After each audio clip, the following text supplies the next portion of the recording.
bonjour à tous déjà. Salut Valentine. Salut Lana. Donc je m'appelle Lana, j'ai 30 ans, je suis la fondatrice et en même temps seule salariée de mon entreprise qui s'appelle Ataguise, qui est à la fois bien sûr mon activité professionnelle mais c'est aussi mon projet de cœur. Mon quotidien aujourd'hui c'est d'être recruteuse, chasseuse de tête parce que c'est ma formation de base.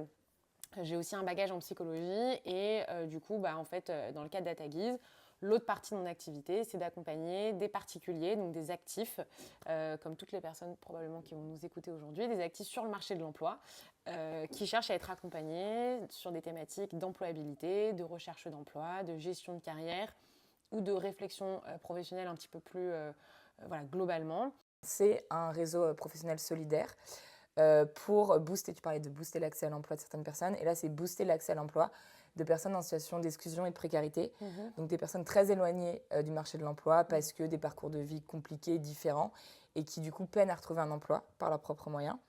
Et en fait, très concrètement, comment ça se passe? On a 2 programmes.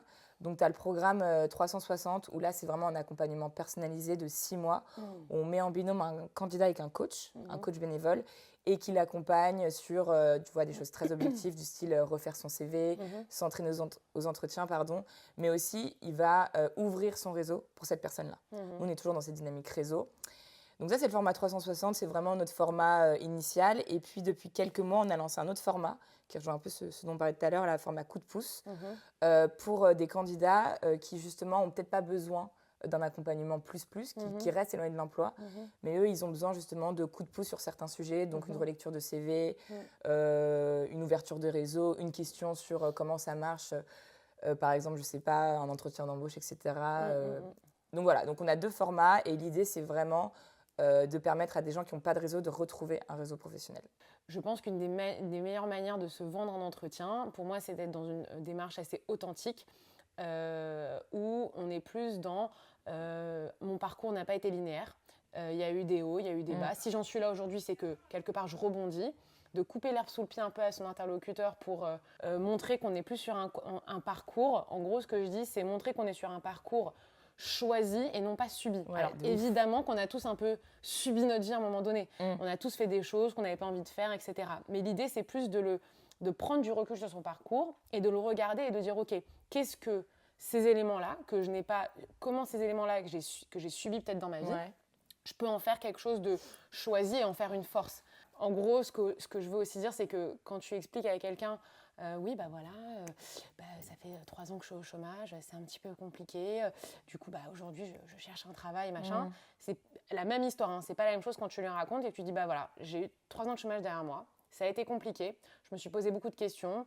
J'ai tenté pas mal de choses. Au final, j'ai compris ce que j'aimais aujourd'hui. Ce que j'aime, c'est ça, ça, ça. Voilà ce que je veux. Et c'est pour ça que je suis là aujourd'hui et les choses sont claires pour moi. Donc, on a raconté la même chose, mais pas du tout avec la même énergie et avec la même rétrospective. Et la même intentionnalité. Donc du coup, forcément, en fait, le recruteur, c'est pas dit qu'il achète, mais au moins, il sera plus convaincu. Voilà. Ouais, mais je trouve ça, juste pour rebondir, hyper intéressant parce que nous, justement, c'est ce qu'on essaye aussi de dire aux candidats. Tu vois, c'est quand même des gens qui ont, par exemple, des trous dans la raquette, chômage de longue durée. Le trou dans le CV, c'est qui ont enchaîné parfois les jobs alimentaires, justement, et qui parfois en ont un peu honte. Et surtout qui ont souvent, quand ils arrivent, une confiance en soi qui est à moins 100. Complètement. Tu vois, et en fait, le rôle du coach aussi, et du réseau, je pense, c'est les rencontres, c'est les gens que tu vas rencontrer, c'est ton coach, justement booster un peu cette confiance en soi et apprendre aux candidats à quoi dire en entretien, que dire. Nous, on fait aussi des ateliers qu'on appelait Pitch Mon Pitch, mais des rencontres avec des entreprises et des collaborateurs d'entreprise où tu as des candidats qui vont un peu pitcher leur projet pro.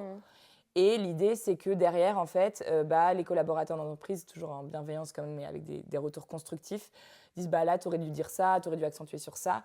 Et du coup, pour eux, hyper bien d'avoir des retours de pros, déjà des gens qui ne connaissent pas, même si c'est très stressant aussi. Et après, derrière, l'idée, c'est que les gens ouvrent leur réseau pour eux. Mais en tout cas, je te rejoins à 100%. Pour moi, c'est effectivement, on a des choses objectives, on a cette boîte à outils, on a des préparations d'entretien, etc. Mais tout le travail, c'est surtout justement ne pas avoir honte de son histoire, ne pas avoir... se dire c'est pas grave si t'as pas toutes les compétences du monde, c'est pas grave si t'as pas fait beaucoup d'études parce qu'en fait t'as plein d'autres choses à raconter et t'es autre chose et tu peux apporter ça à l'entreprise. recruter inclusif, c'est pas juste tu vas recruter quelqu'un pour cocher des quotas, pour avoir une personne différente, etc. C'est vraiment une démarche de toute l'entreprise. Tu vois, c'est pas juste l'histoire du manager, c'est pas juste l'histoire du RH, c'est vraiment toute l'entreprise qui est embarquée dans le process. Et des témoignages qu'on a, des retours qu'on a. Alors oui, au début, ça prend toujours un peu plus de temps parce que c'est des personnes qui n'ont peut-être pas les codes qu'on connaît, les codes classiques, parce que c'est des expériences un peu différentes. Donc, il faut faire un peu un truc cousu humain au début, tu vois, tout en embarquant tout le monde dans la boîte. Et en fait, in fine, ok, ça prend plus de temps au début, mais à la fin, c'est que du bonus, c'est que de la valeur ajoutée parce qu'en fait, c'est des expériences différentes qui se recroisent et du coup qui s'enrichissent mutuellement. Et à la fin, plus de croissance et plus d'efficacité pour l'entreprise. Tu vois, c'est faire le pari de se dire, en fait, il y a tellement de regards différents sur des sujets, donc allons embaucher des gens qui sont un peu différents parce que ça va nous enrichir aussi dans notre réflexion et dans notre manière d'agir. Qu'est-ce qui fait la différence pour un employeur? C'est-à-dire, si on prend vraiment deux profils un peu égaux en termes de compétences, savoir-faire, etc., qu'est-ce qui fait que potentiellement on va se diriger vers un profil plus qu'un autre? Pour moi, c'est clairement la posture, la personnalité et ce que je vais mettre dans la notion de potentiel. Et pour moi, la potentialité d'un candidat, tu le ressens dans sa capacité, dans sa motivation, dans son professionnalisme, dans son sérieux, dans la rigueur dans laquelle il va tenir le processus de recrutement, dans la manière dont il va arriver aux entretiens. Et donc, je pense qu'aujourd'hui, ça, c'est plein de signaux faibles qui sont hyper importants. Et je pense qu'aujourd'hui, il faut avoir conscience que qui que vous soyez, je le dis bien, qui que vous soyez, à partir du moment où vous en avez envie, vous avez un potentiel. Peu importe le niveau de poste que vous recherchez.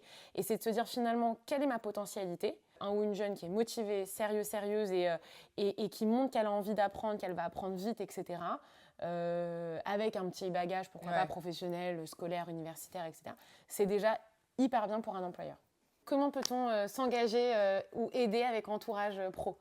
Et bah, déjà, s'engager, tout à l'heure on parlait des coachs, justement il y a 2 formats d'engagement, donc tu as les coachs 360. Donc si c'est une personne qui a du temps, qui est prête à accompagner pendant 6 mois un candidat, bah voilà, elle peut s'engager en tant que coach 360. Et puis si tu as envie de donner un coup de pouce, tu as moins le temps, tu peux t'inscrire sur la plateforme en tant que coach coup de pouce et choisir les coups de pouce que tu veux donner, par exemple ouverture de réseau, relecture de lettre de motivation. Et voilà, c'est des coups de pouce, c'est beaucoup plus ponctuel. Et puis sinon, bah, aider Entourage en faisant un don, tout simplement. Et si vous voulez devenir coach, coup de pouce, coach 360, il y a toutes les infos sur le site entourage-pro.fr. Alors n'hésitez pas, allez-y.